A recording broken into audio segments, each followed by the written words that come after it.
The mistress couldn't believe her eyes when the pregnant wife she'd been mocking for months at charity galas had her lover's wrist twisted at an impossible angle, his designer suit crumpled, his face contorted in agony as he begged for mercy he never showed.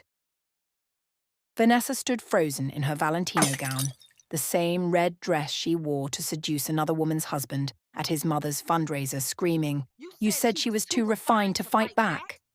You said she'd never risk her reputation." But David couldn't answer. His jaw was already shattered. This was Grace, the woman whose silent tears they'd laughed at during family board meetings.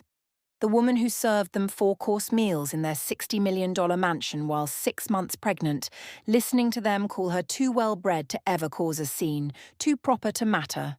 The woman whose hands were always gracefully folded, who never raised her voice even when they destroyed her in front of the household staff. But they made one fatal mistake.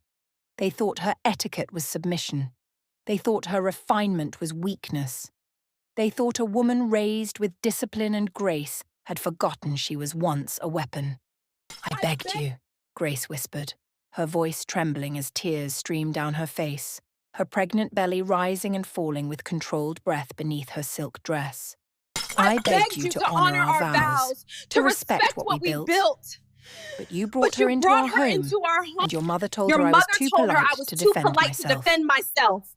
What David never knew, what Vanessa discovered too late, was that before Grace became the elegant billionaire's wife who attended opera premieres and museum galas, she was a 4-time international martial arts champion who once hospitalized 5 attackers with her bare hands during an attempted kidnapping. She walked away from that world after what happened in Monaco. After her final championship match where her strike left her opponent in a coma for 4 months. How much can a woman's dignity endure before she stops being gracious and starts delivering justice? How long can you exploit someone's good breeding before you meet the warrior beneath the pearls? And what happens when the woman you humiliated remembers she was always unbreakable? But to understand how Grace ended up here, standing over the broken bodies of the 3 people who shattered her world, we have to go back. Back to 4 years ago, when she made the biggest mistake of her life.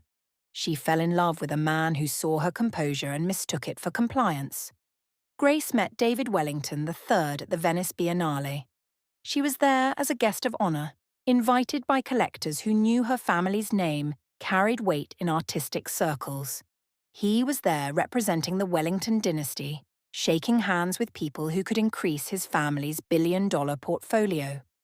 When he smiled at her across the marble hall of the palazzo, something in her chest lifted for the first time in years. She had spent the last 8 months hiding from the world after Monaco, after the championship where her final technique sent another fighter to intensive care. The tournament where Grace looked at her own hands and saw weapons she could no longer control. So she walked away from everything. The titles, the training, the discipline that had shaped her since she was 5 years old, when her grandfather first taught her that true power lies in restraint. Her master, Sifu Chen, tried to stop her. "Grace," he said, his weathered face filled with concern, "walking away from who you are won't erase what happened. It will only make you forget your strength when you need it most." But Grace didn't listen. She wanted to be just another socialite.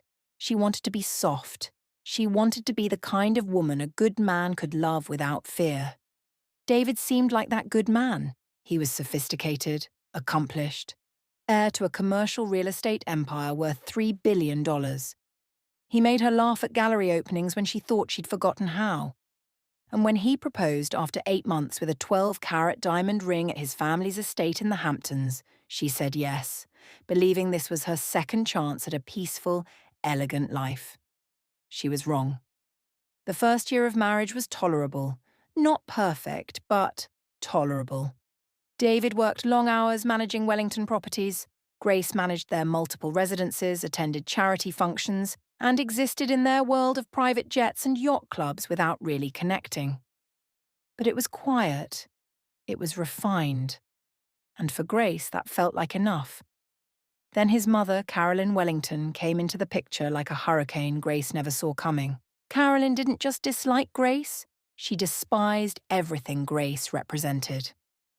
"My son married beneath him," Carolyn announced during their first Sunday brunch at the Wellington estate, her voice dripping with aristocratic disdain, masked as maternal concern. "A girl from new money, no board positions, no political connections. What exactly do you bring to the Wellington legacy, dear?" Grace swallowed the humiliation with perfect posture, and grace.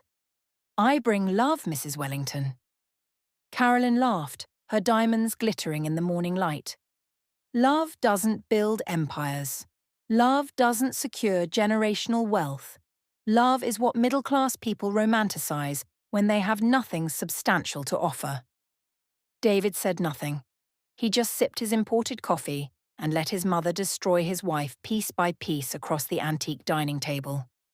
That should have been Grace's first warning. But she loved him, and love, she thought, meant enduring with dignity. The second year got worse. David started coming home late to their penthouse, started smelling like perfume that cost more than most people's mortgages but wasn't hers. Started looking at her like she was just another piece of expensive furniture that had lost its appeal. And Grace, trying desperately to save what was already dying, made herself smaller, quieter, more accommodating. She stopped asking where he'd been after midnight, stopped questioning the lipstick on his custom shirts, stopped expecting him to see her as anything more than the woman who managed his household staff and looked perfect at charity events. Then she got pregnant. For one beautiful moment, Grace thought this would restore everything. She imagined David's face lighting up, imagined him pulling her close in their master suite and promising to be better, imagined their baby bringing back the man she fell in love with in Venice. Instead, when she told him over breakfast on their terrace overlooking Central Park, he stared at her belly like it was a problem he didn't know how to solve. "Are you sure you want to keep it?" he asked. Those 7 words broke something in Grace that never fully healed, but she maintained her composure and said, "It's our child, David. Of course I want to keep it." He nodded slowly, adjusting his Patek Philippe watch. "Fine, but things are going to have to change. I can't have you being needy right now. We're acquiring the Riverside portfolio. It's a $400 million deal." A $400 million deal. That's what mattered. Not her, not their child. Business. 6 months into her pregnancy, Grace was exhausted in ways that had nothing to do with the baby. She was carrying a life inside her while watching her marriage die in their 12,000 square foot penthouse. David barely touched her anymore, barely spoke to her unless it was to criticize. "You're getting heavy," he said one morning, looking at her designer maternity dress with disgust. "I'm pregnant," she whispered. "Well, try not to let yourself go completely. I have a reputation to maintain." She wanted to scream, she wanted to cry, she wanted to ask him when he became so cruel. But instead, she just nodded with perfect grace and had the chef prepare his breakfast exactly how he liked it. That's when Carolyn started visiting their penthouse more often, always with some new insult disguised as sophisticated advice. "Grace, darling, you really should try to maintain your appearance. David moves in circles where presentation is everything. Grace, perhaps you should consider hiring a nanny immediately. You're not exactly equipped to manage motherhood and social obligations. Grace, I do hope this baby inherits the Wellington intelligence. We can't all be blessed with your simplicity." Every word was a calculated strike, and Grace bled quietly, alone in a penthouse that stopped feeling like home. But the worst was yet to come, because David wasn't just distant, he wasn't just cruel, he was bringing another woman into their lives. And that woman's name was Vanessa. Vanessa Lancaster walked into Grace's life on a Tuesday afternoon, and from the first moment, Grace knew this woman was the reason her husband stopped pretending to love her. David brought her to the penthouse without warning. Grace was in their chef's kitchen, one hand on her 6-month belly, the other reviewing the menu for an upcoming charity gala she was hosting, because David once said he appreciated her attention to detail. The private elevator opened and she heard two voices, his and hers. "This is our main residence," David said, his tone warm and proud in a way he never sounded when talking to Grace. 20,000 square feet. Come on, let me show you the view from the terrace. Grace's hand froze on the menu. She heard Louboutin heels clicking against the Italian marble. Expensive heels, confident heels. The kind of heels Grace used to wear before David told her they made her look like she was trying too hard. When they walked past the kitchen, Vanessa saw Grace first. And the look on Vanessa's face said everything Grace needed to know. Pity mixed with triumph. The look a woman gives when she's already won. "Oh," Vanessa said, her eyes travelling slowly from Grace's pregnant belly to her Hermes flats, to her elegant but understated dress. "You must be Grace. David has told me so much about you." David didn't introduce them properly. He just said, "Grace, this is Vanessa Lancaster. She's the lead consultant on the Riverside acquisition. We're going to be in my office for a few hours reviewing contracts." Grace's throat tightened, but she forced a gracious smile. "Welcome to our home, Miss Lancaster. May I offer you something? Champagne? Sparkling water?" Vanessa glanced at David with barely concealed amusement. "No, thank you. We have everything we need." They disappeared into David's home office. The door closed and Grace stood there, menu forgotten, tears beginning to burn behind her eyes. For the next 4 hours she heard them laughing. Low voices. The kind of intimacy that doesn't exist between business colleagues. At one point, Grace walked past the office door carrying linens to the guest suite and heard Vanessa say, "You're so much more brilliant than she probably realizes. She's lucky to have you." And David replied, "I don't know about lucky. Sometimes I think I settled for someone manageable instead of someone extraordinary." Settled. Grace's legs nearly gave out. She pressed her hand against the silk wallpaper to steady herself, her pregnant belly suddenly feeling impossibly heavy. She wanted to open that door, wanted to break her perfect composure, wanted to ask him how he could say something so devastating with her standing just feet away. But she didn't, because the Grace who would have fought back died 4 years ago in Monaco. The Grace who existed now just survived with dignity. When Vanessa finally left, David walked her to the private elevator like a gentleman.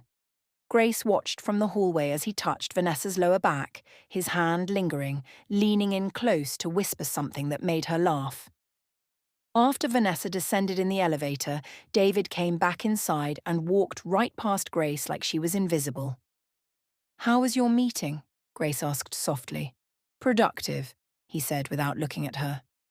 "What did the chef prepare for dinner?" That was it. No explanation. No acknowledgement of what just happened. Just a question about the evening meal. Grace had the chef serve the 5-course dinner she'd planned. David ate it in silence, scrolling through his phone, probably texting Vanessa. When he finished, he pushed his plate away and said, "The risotto was overcooked." She'd used the same chef for 3 years. He'd never complained before. The next week, Vanessa came to the penthouse again. And again. And again. Each time, David grew bolder, more careless. He stopped pretending it was about business. Vanessa would arrive in Chanel suits that were too expensive and too revealing for a business meeting. She'd touch David's arm when she talked. She'd look at Grace like she was hired help that needed to know her place. One evening, Grace gathered every ounce of courage she had left and confronted David in their master bedroom. "I know what's happening," she said, her voice shaking despite her best efforts to remain composed. "I know about Vanessa and I need you to choose, her or us, her or your family." David looked at her for a long moment. Then he laughed, not a small chuckle. A full, cruel laugh that made Grace's blood run cold. "Choose," he repeated.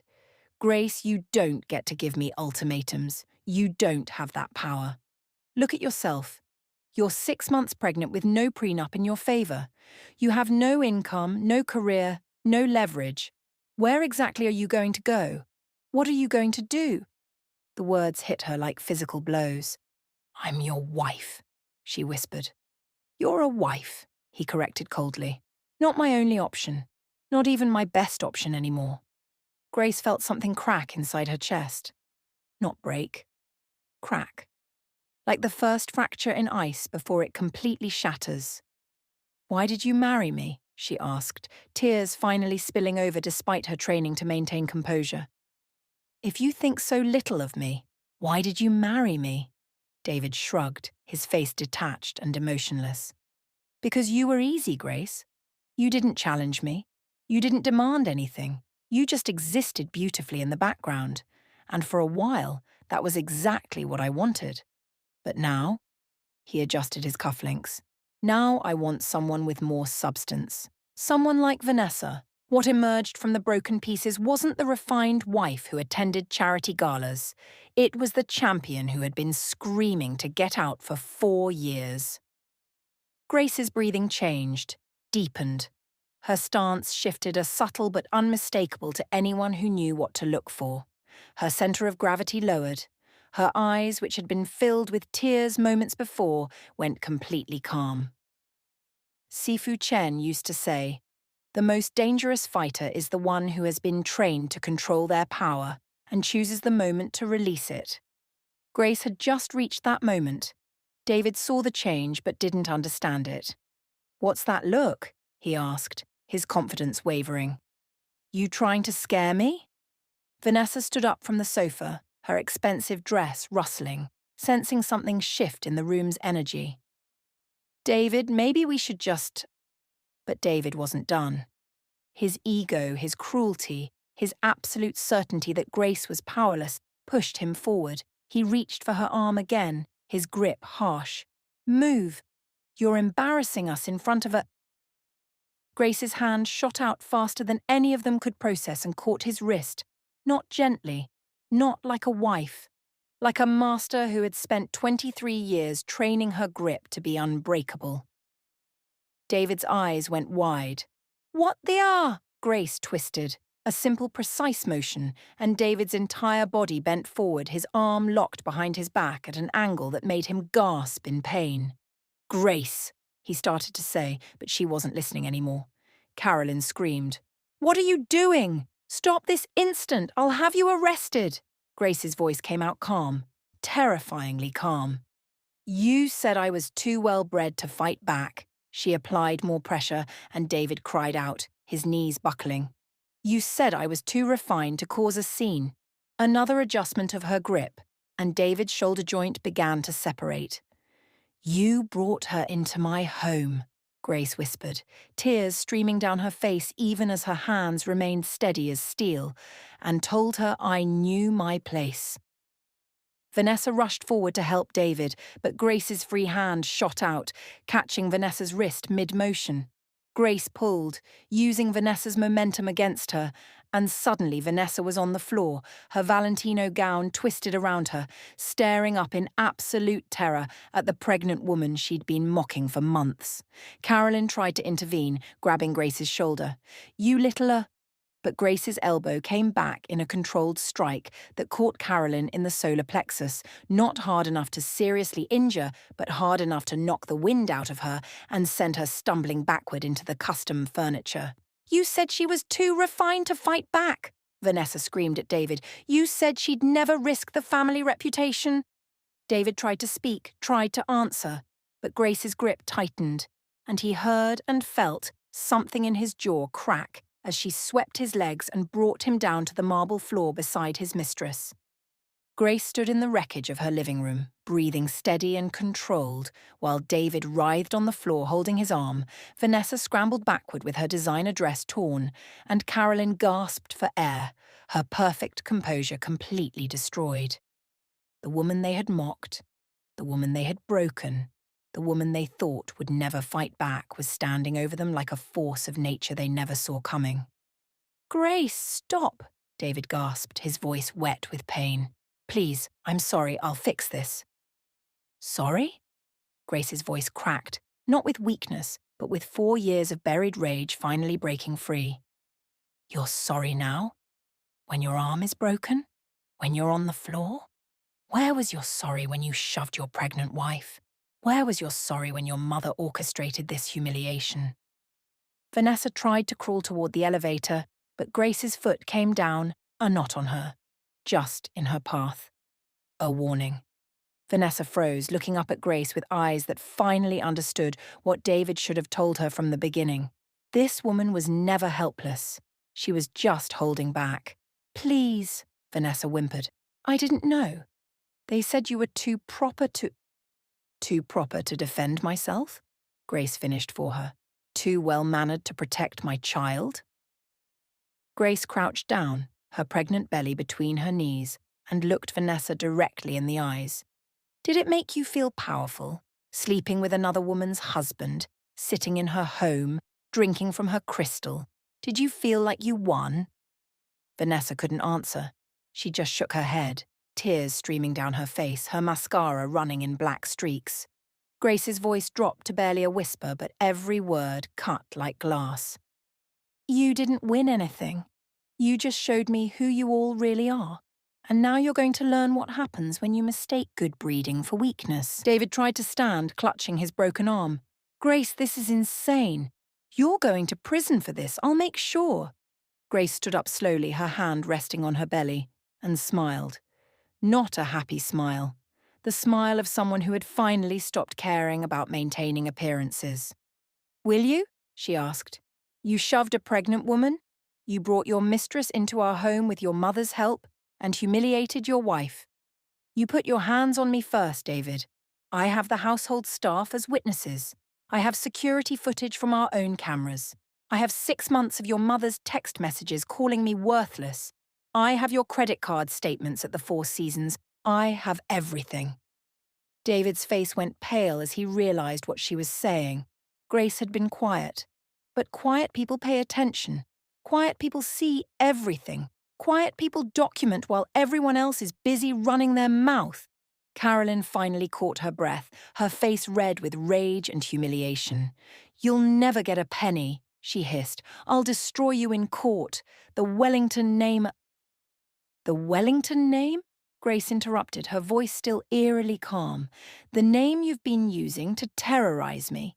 I have recordings, Mrs. Wellington, every Sunday brunch, every humiliating comment, every scheme you orchestrated. Do you really want the society pages to know what kind of woman runs the Wellington family? Do you want your charity boards to hear how you treated your pregnant daughter-in-law?" Carolyn's mouth opened and closed, but no words came out. "You're going to call an ambulance," Grace said, looking at all three of them. "You're going to tell them you all fell during a family argument. And then, David, you're going to sign divorce papers and give me everything I ask for. The penthouse, full custody, child support, and $50 million. Because if you don't, every single person in your world, your board members, your investors, your country club friends, your mother's society friends, will know exactly who you all are." "You can't," David started. "I can," Grace interrupted. "And I will, because I have nothing left to lose.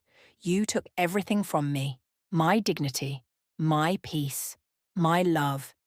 You can't threaten someone who's already been destroyed. You can only make them dangerous." Vanessa was sobbing now, her hands covering her face, her expensive facade completely shattered. "I'm so sorry, I didn't know, I'm so sorry." Grace looked at her without pity. "You're not sorry you did it. You're sorry you got caught. There's a difference." Then Grace walked to the intercom and called building security, her voice steady as she spoke. "Yes, this is Mrs. Wellington in the penthouse. There's been an incident. 3 people are injured. They fell during a family dispute. Please send medical assistance and notify the authorities." When the paramedics arrived 20 minutes later, they found David with a shattered elbow and a fractured jaw. They found Vanessa with a sprained wrist and what the paramedics noted as severe emotional distress. They found Carolyn with bruised ribs and what appeared to be a panic attack. And they found Grace, 6 months pregnant, sitting calmly on her sofa with her hands folded over her belly, looking more peaceful than she'd looked in 4 years. The police asked questions. Grace answered every single one with perfect composure and clarity. Yes, her husband had pushed her. Yes, his mother had grabbed her. Yes, she had defended herself and her unborn child. No, she didn't mean to injure anyone so severely. She just wanted them to stop. The officers looked at her belly, at David's guilt-stricken face, at Vanessa's homewrecker energy, at Carolyn's barely concealed rage, and they wrote their report accordingly. No charges were filed against Grace. The hospital kept David for 5 days. His arm required surgery with pins and plates. His jaw was wired shut for 10 weeks. And every single time a doctor asked him what happened, he had to mumble through metal wires that he fell. Carolyn was released after 2 days, but the damage to her reputation was immediate. Someone at the hospital talked, probably one of the nurses who'd seen the way she treated staff, and suddenly everyone in their social circle knew exactly what kind of woman she was. Vanessa was released after 8 hours, but the damage to her reputation was permanent. Word spread through the Upper East Side like wildfire. The Lancaster family was humiliated. Her name became synonymous with homewrecker in every charity board meeting and country club gathering. Grace filed for divorce the next morning. Her attorney, the best family lawyer in New York, paid for with money Grace had been secretly moving into accounts David didn't know about, smiled and said, "My client wants the penthouse, the Hampton estate, full custody, child support, and $50 million, or she goes public with everything. Security footage, recordings, medical records. Your choice." David's attorney reviewed the evidence for 1 day and advised him to sign. He knew they had no ground to stand on. Not anymore. Carolyn tried to fight it, tried to use the Wellington name and connections, but Grace's attorney had something better than connections. He had the truth, documented and irrefutable. David signed without a fight 2 weeks later. 3 months after that, Grace gave birth to a beautiful baby girl in a private suite at Lenox Hill Hospital.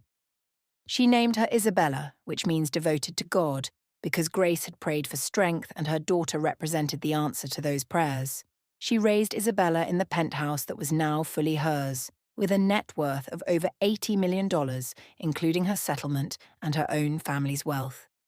She went back to Sifu Chen, who welcomed her with open arms and knowing eyes. "I told you," he said gently. "Walking away from who you are doesn't change what happened. It only makes you forget your strength when you need it most." Grace bowed to her teacher with tears in her eyes. "I won't forget again." She started a foundation teaching self-defense to women in abusive situations. Women who had been told they were too refined to fight back. Women who had been broken by people who thought good manners meant weakness. Women who needed to remember that choosing grace doesn't mean you've forgotten how to be powerful. And every single class, Grace would tell them the same thing. Silence is not surrender. Refinement is not weakness. And the most dangerous person in the room is always the one who's been trained to control their power, not the one who's never had any. David tried to see his daughter once when Isabella was 6 months old. Grace met him at the door, Isabella in her arms, and said simply, "You gave up the right to be her father when you put your hands on her mother. The settlement gave you no custody or visitation rights.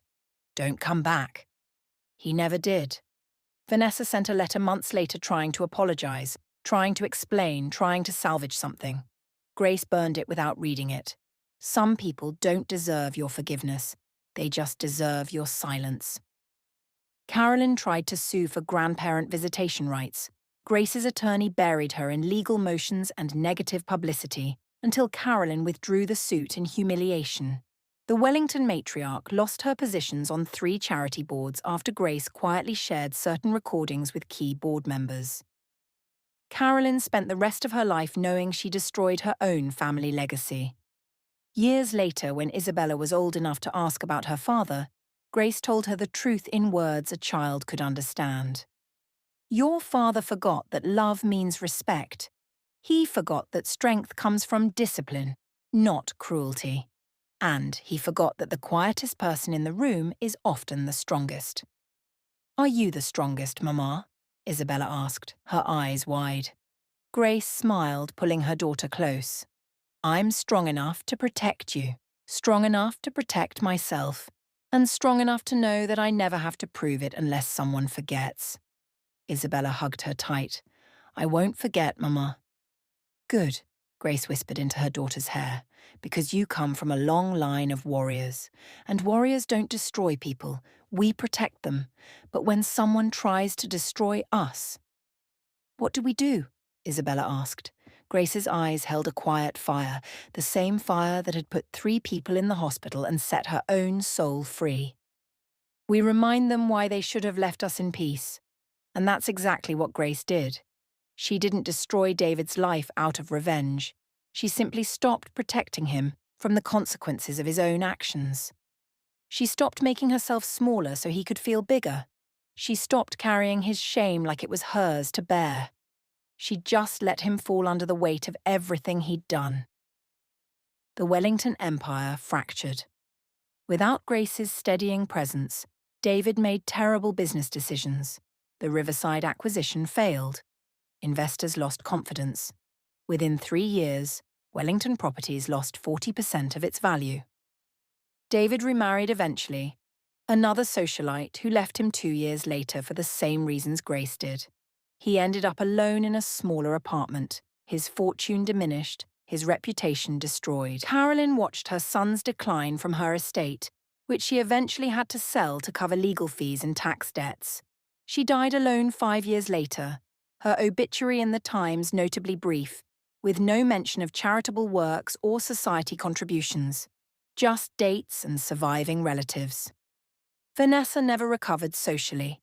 The Lancaster name protected her from complete ruin, but she never married, never rebuilt her reputation. She moved to Europe eventually, trying to escape the whispers that followed her everywhere. And Grace? She walked away into a life where she never had to pretend to be weak again. She became a prominent philanthropist, funding women's shelters and self-defense programs across the country. She was featured in Forbes, Vogue, and Town and Country, not as David Wellington's ex-wife, but as Grace Chen Morgan, founder of the Isabella Foundation and champion for women's empowerment. She dated eventually carefully and married again when Isabella was a professor of philosophy who treated both Grace and her daughter with the respect they deserved. A man who knew her past and loved her not despite it, but because of the strength it revealed. Because the truth is, the most powerful thing a woman can do isn't proving she's strong. It's remembering she always was. Sometimes it takes the worst betrayal to remind you of the warrior you forgot you'd been. Sometimes it takes being pushed to your breaking point to realize you were never breakable in the first place. Grace wasn't a victim who got revenge. She was a warrior who simply stopped pretending to be anything less than what she'd always been. And in the end, that was the greatest power of all, the power to choose peace, and the power to end it when peace is no longer possible. David spent the rest of his life knowing he married a queen and treated her like a servant. That his biggest mistake wasn't the cheating, it was forgetting who she was. Carolyn died knowing she destroyed her own son and family legacy by underestimating a woman's grace. And Vanessa learned the hard way that some women aren't competition. They're just waiting for you to reveal how small you really are. As for Grace, she never needed to throw another strike. She just lived her truth, raised her daughter, taught her students, ran her foundation, and became the woman she was always meant to be before she met a man who made her forget. Strong, unbreakable, free. And if you ever asked her if she regretted what happened that day, she'd tell you something her master taught her long ago. Regret is for people who wish they'd fought back. I have no regrets, only gratitude that I finally remembered who I was. Thank you for watching Grace's story. If this touched your heart, if it reminded you that you're stronger than anyone who ever tried to break you, then please hit that subscribe button right now. Turn on the notification bell so you never miss a story that might change your life. And in the comments, tell us, where are you watching from? Are you watching from New York, London, Lagos, Dubai, Tokyo? Let us know. because this family stretches across the whole world, and your voice matters. Every time you subscribe, every time you comment, you're helping us share stories of strength, survival, and second chances with people who need them most.